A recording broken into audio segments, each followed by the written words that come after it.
Incorporamos ahora a Marcelo Rosso, que es coordinador del grupo de trabajo de recolección, transporte y disposición final de residuos de ARS, así se llama la asociación que integra. Nos puede ayudar a pensar. ¿Cómo estás, Marcelo? Buen día. Hola, buen día, Sergio, ¿cómo estás vos? Bien, arrancamos diciendo que está obsoleta la infraestructura actual y suponemos que con la vertiginosidad que se producen los cambios, lo que dice el diario País, no es, el País en España o en Europa no está tan lejano de lo que pasa acá, ¿no? Por ahí al contrario. No, justamente por el contrario, te diría que España quizás es de los más relegados dentro de Europa, pero si nos comparamos nosotros versus la situación que atraviesa España, nosotros estamos aún mucho más lejos. Vos pensá que hoy estimativamente hay un 40% de la totalidad de los residuos que se generan en el país que aún continúan siendo inadecuadamente gestionados y terminan en basurales a cielo abierto, con lo cual hay un abismo, te diría. No solo se requiere mayor tratamiento, como vos mismo mencionabas, pero obviamente el primer escalón al cual debemos apuntar y que debería estar resuelto es la eliminación completa de esa práctica de gestionar los residuos y una disposición final inadecuada a través de basurales a cielo abierto, por todas las implicancias ambientales que eso tiene, ¿no? Se habla en el artículo de la digitalización, es decir, de incorporar capacidad robótica para algunos trabajos específicos. En estos días pensamos en la separación de los materiales, en la posible infección de los que trabajan. Si esto fuese así y si podríamos animarnos a pensar en trabajos de mayor calidad, en una recolección que sea efectiva, pero que además cuide a las personas. ¿Qué harían las personas?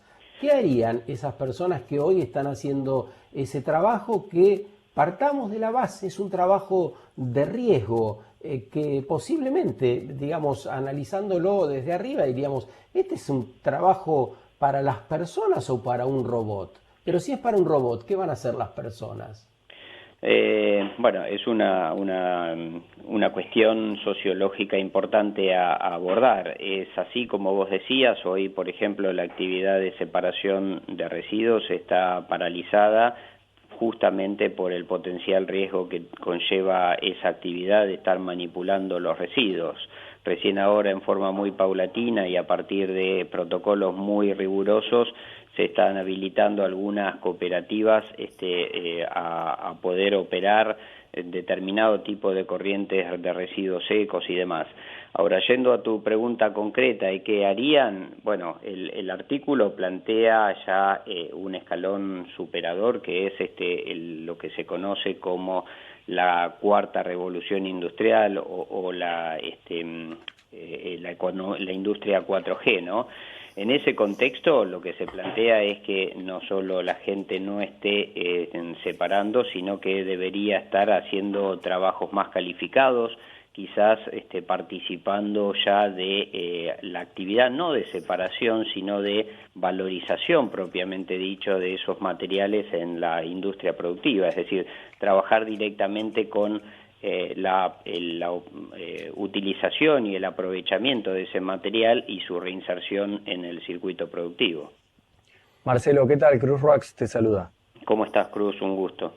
Bien, te escucho, los escucho conversar y nombramos la robótica por momentos, el trabajo calificado, y pienso en muchos de los municipios, por ejemplo, de la provincia de Buenos Aires, porque la realidad es que también en la ciudad de Buenos Aires el desarrollo o la gestión de los residuos es bastante diferente al de muchos municipios, donde en muchos casos no existe ni un mínimo esquema de reciclaje, ¿no? No hay ni un poco de infraestructura, entonces a estos municipios que están completamente atrasados, que todavía la entierran, que la tiran a escondidas, ¿les sirve desarrollarse bajo el esquema que venía funcionando o tiene que ser de un modo innovador?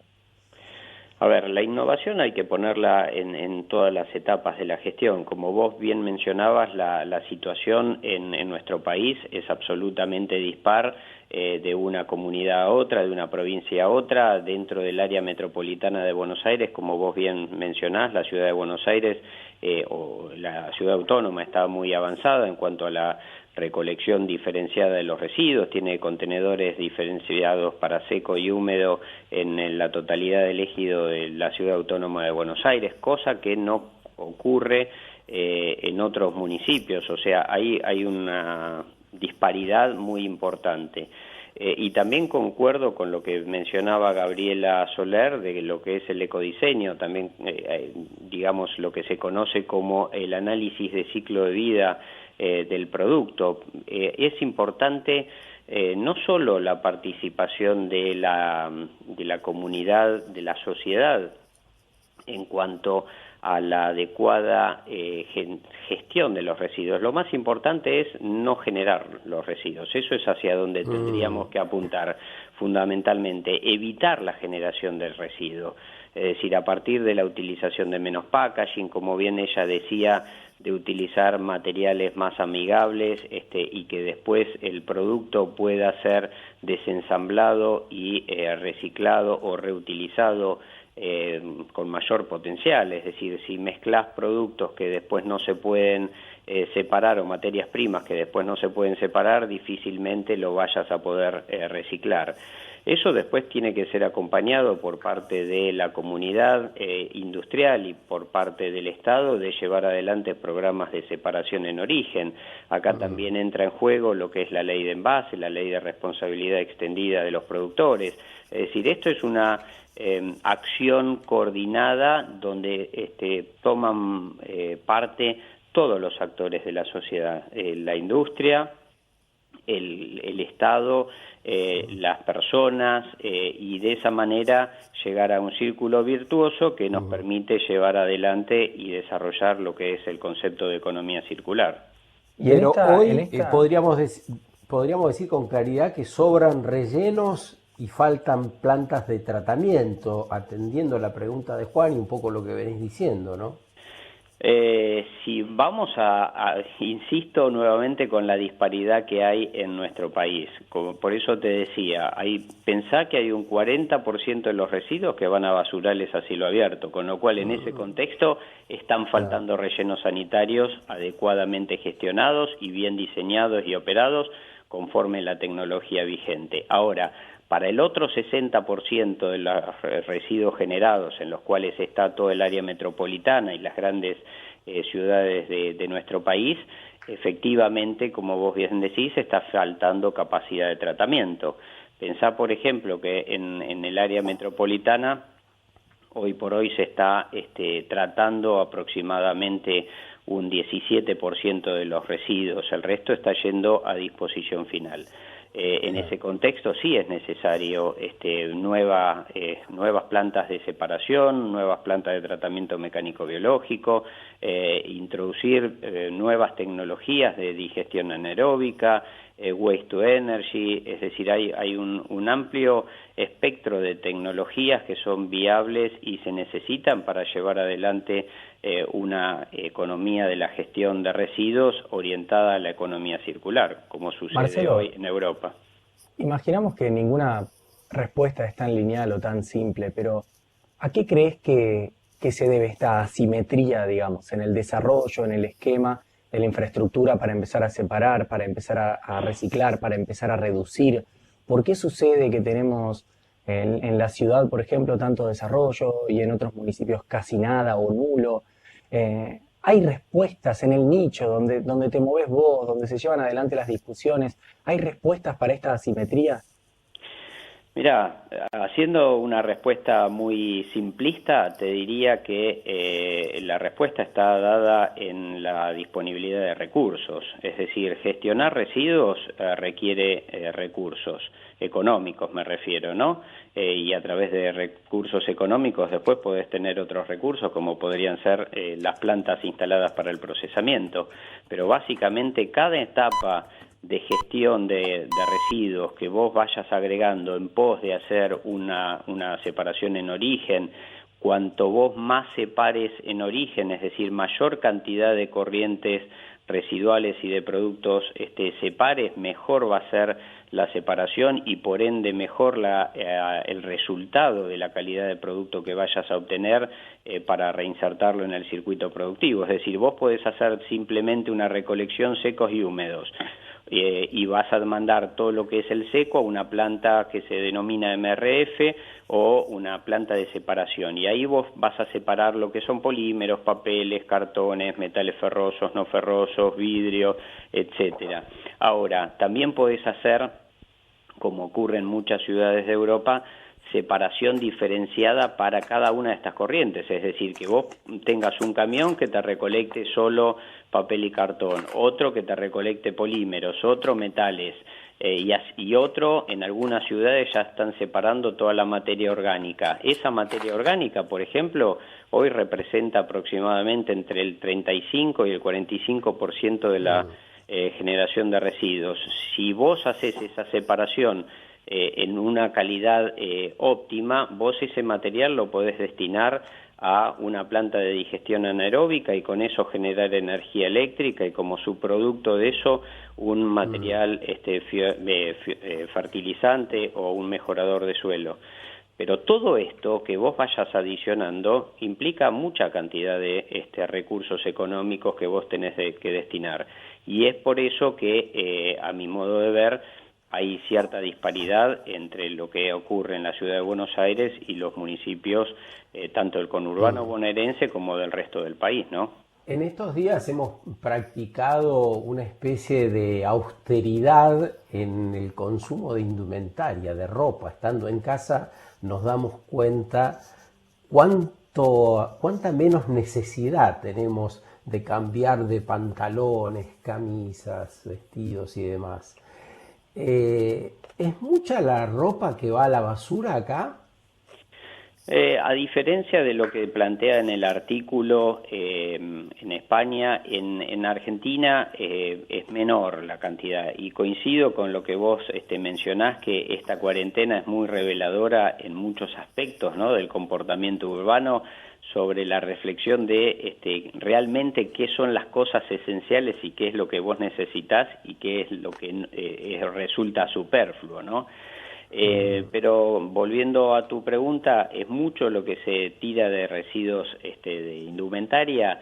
Yo te diría que mucho menos. ¿Por qué? Porque en general la prenda uno la usa y a partir de ahí siempre conoce algún familiar que se lo pueda dar, o si no se lo termina donando a alguna entidad de caridad, y eso es utilizado o reciclado o recuperado, y así en varias oportunidades, con lo cual la cantidad de materiales de indumentaria que está llegando en forma directa a los residuos es menor. ¿Y cuál es el top, digamos, si debieras decir qué es lo que más tiramos en Argentina? Bueno, de acuerdo con la composición de los residuos, vos tenés el componente más importante, claramente, es lo que se refiere a la materia orgánica putrescible, es decir, los residuos de alimentación y comida, básicamente. O sea que el tema del compostaje también sería de buena ayuda. Hay cierta tendencia, cierta moda de tener pequeñas composteras en casa. Hay muchos emprendimientos, especialmente en las ciudades. Quizás si eso se proyecta a una escala mayor, ¿podría ayudar, crees? Sí, totalmente. Obviamente no todos, y menos en la ciudad, podemos llegar a hacer un compostaje hogareño. Es decir, si vos vivís en un departamento, difícilmente pueda llevar adelante un compostaje. Ahora, en todo lo que es el conurbano bonaerense y mucho más en el interior de las provincias, es absolutamente factible. E insisto, si vos haces la separación apropiada y bien realizada de la materia orgánica putrescible, es decir, lo que se descompone concretamente para hacer un gráfico, los restos de comida, por ejemplo, está separando de los residuos aproximadamente el 40 al 50%, ponele el 50%, Con lo cual ya vos estás sacando el 50% de todos los residuos que vos generes, los estás separando.